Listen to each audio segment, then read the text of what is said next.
Ito ho muna bago pong ating winner today. Ano po? At kung sakali po na biglang tumawag ng taga PhilHealth, sila po ibibigyan po namin ng panahon sa kanila pong paliwanag sa napaka-importanteng isyong ito. Noong pong Friday, holiday po, no, a 12, ito po Independence Day, meron pong isang public school teacher na atin po nakapanayam. Sino siya, girl? Eto nga po mga kapatid, ang public school teacher palaya, si Romel Yabis ng Tarlac. Ito nga po yung public school teacher na mayroon pong 6 na anak. Ayan, 3 po ang nag-aaral. Ang isa po nasa college at 2 naman po nasa high school. Yung 3 pong anak niya na hinto, yung panganay niya may trabaho na. Yung pang-4 po, ito yung ikinukwento sa atin ni Tatay Romel, ay nasa ospital po noong June 2 pa. Na ICU daw po itong anak niya dahil sa pamamaga sa utak. At nasa recovery stage naman na sa ngayon. Ang banggit niya sa atin itong nakaraan kung mananalo po siya ng 2,000 piso, pantulong po sa kanyang anak na nasa ospital dahil kinakailangan pa pong bayaran yung halos 56,000 pesos na doctor's fee. And then meron pa siyang iba pang mga bayarin na binanggit nitong huli na nakausap po natin siya. Meron na po mga naibigay na tulong itong different government agencies. May nagbigay na po ng tulong sa kanya from DSWD. Yung gobernador din daw dun sa kanilang lugar nagbigay na ng tulong. Maging ang ACT Teachers Party List. Kasi nga po si Tatay Romel Yabis ay isa pong public school teacher. So ngayon meron po siyang update sa atin, papakita niya po sa atin yung kanyang pamilya na naikwento last week, yung kanya rin pong mag-ina na nasa ospital ngayon, maging yung paglabas nila ng ospital. 10,000 piso po ang pinag-ambag-abaga ng ating mga Happy Anonymous galing kay Happy Daddy, Happy K, Happy Man, Happy Sisters at kay Happy Davaoenyo. Narito po mga kapatid, panoorin at pakinggan niyo po ang buhay at kwento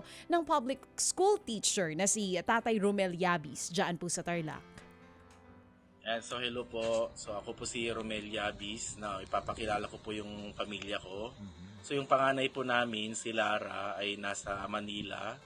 Nagtatrabaho po kasi siya dun sa Alabang, di ba? Sa Alabang.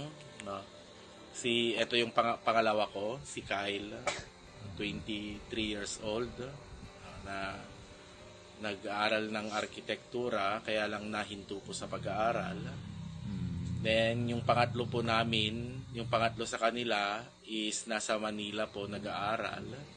Then, ito po si panglima, si Stephen, 16 years old po, grade 12 ngayong taon na to.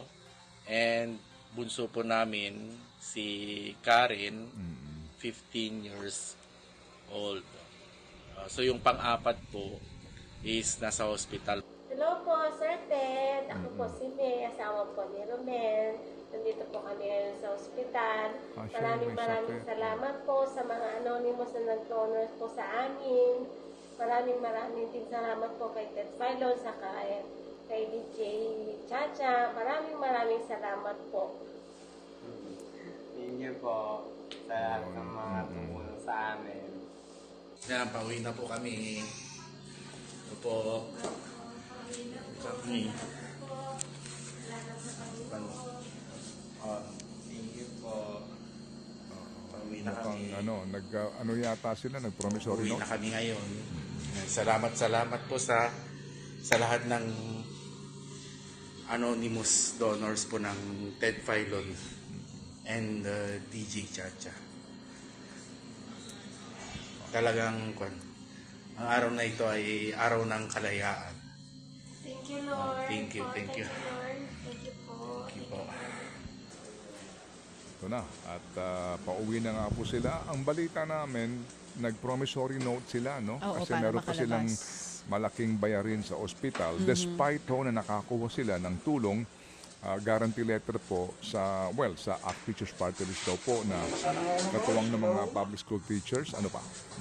DSWD, meron ding naibigay na tulong Salamat sa po na kanila. marami. Thank you. Oo, pero yun nga kasing professional fee ng doktor na So, banggit yan ni dito na po Tatay. kami ngayon sa bahay na. Pauwi na po kami Ayan, nasa bahay kahapon, na sila. kagabi mula sa ospital. Papahinga na po. So thank you po ulit sa mga happy anonymous, sa mga happy donors po natin mula sa Ted Filon and BJ Chacha. Thank you po ulit. Salamat.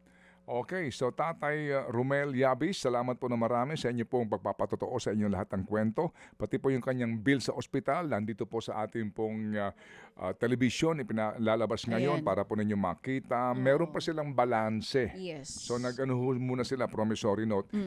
Nung pong Friday, meron pong gustong humabol nga dito, nga lamang po at so far sa ngayon, hindi pa ho natin natatanggap yung kanyang pledge. Kapag po ito natanggap na po natin, nagbanggit ho ako ng figure nung pong Friday, ano po, malaki-laking halaga po yun. So ngayon, hindi pa ho namin matatawagan si tatay kasi hindi pa ho natin hawak yung pong pledge ng isa po na ating tagapakinig. Kapag ito po ay natanggap namin, tatawag kami kay tatay para po ito'y maibigay sa kanya kasi malaking bagay po ito, malaking halaga po ito, malaking tulong po ito kay tatay, lalo na hindi po lamang siguro sa pagbabayad doon sa utang nila sa ospital o sa professional fee po ng doktor, baka din po kung sakasakali, kung mamarapatin nila pagpapaaral po sa bata, abay sa akin po okay din po ako dyan. Basta importante nga din po, maihatid natin yung tulong doon po sa mga nangangailangan tulad po ni Tatay Romel Yabis ng Tarlac na isa pong public school teacher. Salamat po na marami Tatay muli sa inyo pong sakripisyo para sa bayan at para po sa inyong pamilya. Mabuhay! It is now 9:41 in the morning. Nanay Christy, good morning, Nanay! Maritis ka. Salamat pala doon sa inyo pong mahiwagang adobo. Ako'y nakatipid kagabi. Kahapon pala ng aking hapunan. Salamat na marami. Nuks naman. Adobo yan, oh. Yung maraming bawang Oo, ni Nanay salamat. Christy. Nakatipid po ako, Nanay. Oo. Kanin na lang po ang kulang. Mainit na kanin. Yun. Salamat po na marami. Thank you At yung nga kasi ang kanyang blowout nga sana para dun sa pagiging champion ng Hinebra. Yun. Yung alam mo na kung siya may... Ba? Ibang klase, Sabi ni nanay, okay lang yan. Alright, samantala po.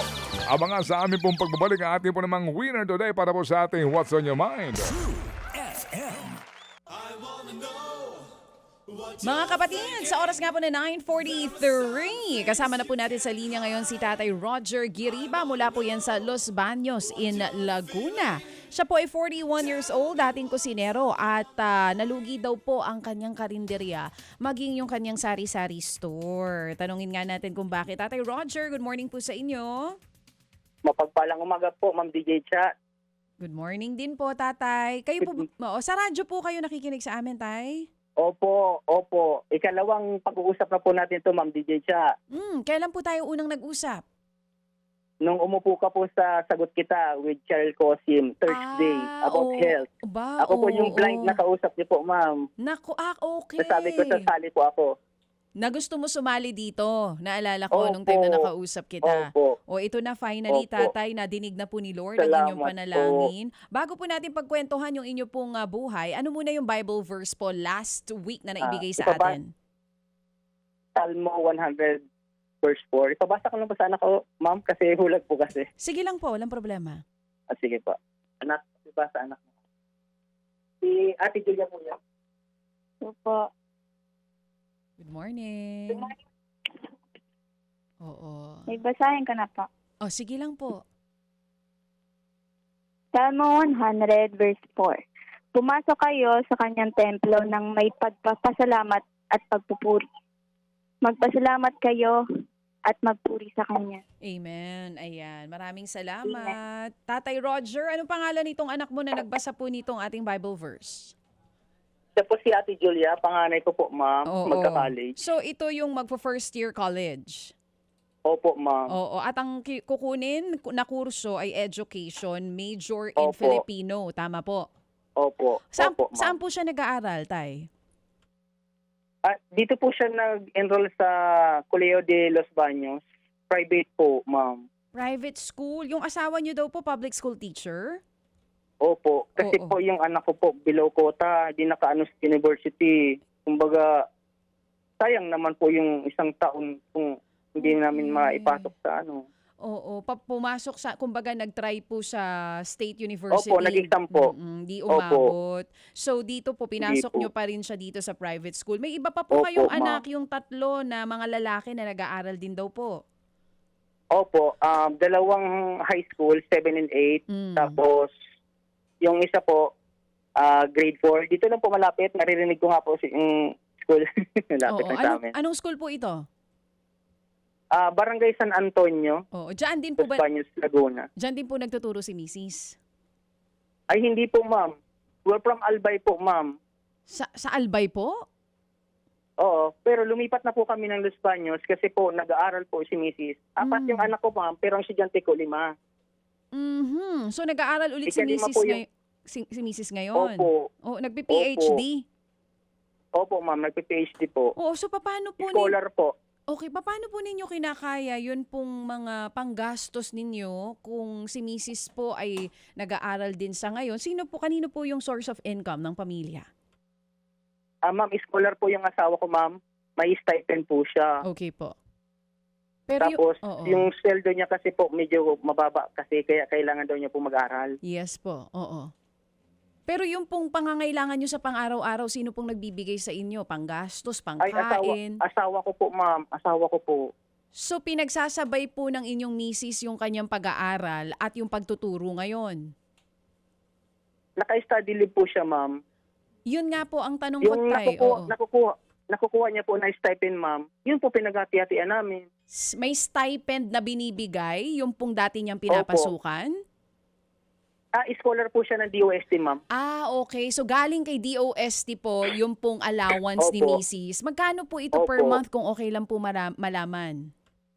Ang alam ko po nasa 38 po yun. 38,000 binibigay po kay Mrs. Bukod pa po dun sa sagot yung kanya pong eskwela. Basta yung sa scholarship po, 38. Hmm. Yun lang po. Kasi yung seldong natatanggap ni Mrs. Ma'am, ano na talaga, below 10,000 na po talaga. Kasi ano po, mahilig po siya pumunta ng London. Oo, teka, nahilo na po ako. So magkano po yung stipend na natatanggap ngayon monthly? Kasi siya lang po ang inaasahan ng buong pamilya. Tama po, Opo, tatay? 38,000 po, ma'am. 38,000 monthly. So, yun po ang ipinanggagastos ninyo sa mga anak. Opo. Kasama po yung sa inyo. Dahil kayo po ay nag-stop Opo. na rin po sa pagiging kusinero. Opo. Dahil may... Opo. Ano po itong retinitis pigmentosa? Ano po nangyari sa mga mata niyo, Ano tay? po to, pagkabulag po, ma'am. May mga kaso na rin po na naging winner niyo po na retinitis, yung taga-Antipolo po, na mag-asawa, yung driver, yung lalaki. Retinitis din po siya, yung dating driver. Oo. Doon po sa pagpapacheck nyo, may pag-asa pa daw po ba na makakita kayo? Ma'am, wala na daw po talagang gamot. Pero umaasa po ako, ma'am. Araw-araw ako nagdarasal sa Panginoong Diyos na sana makakita pa ako uli. Kasi sa Bible po, ma'am, ang nakakita na gamot ni Panginoong Jesus, 8, 2 sa Galilea. Sana ako ikasyam. Hindi ako nawawala ng pag-asa, ma'am, makakita. Kasi gusto kong makita mga anak ko, ma'am. Sulong anak lang kasi ako. Sana makita ko sila na umakyat sa sa stage, nakatapos. Ganun. Sanay ako nakakakita eh. Makakapaghanap buhay pa ako pag nakakita ako uli. Kailan po nagsimula, Tatay Roger, kailan nagsimula po itong inyong problema sa mata?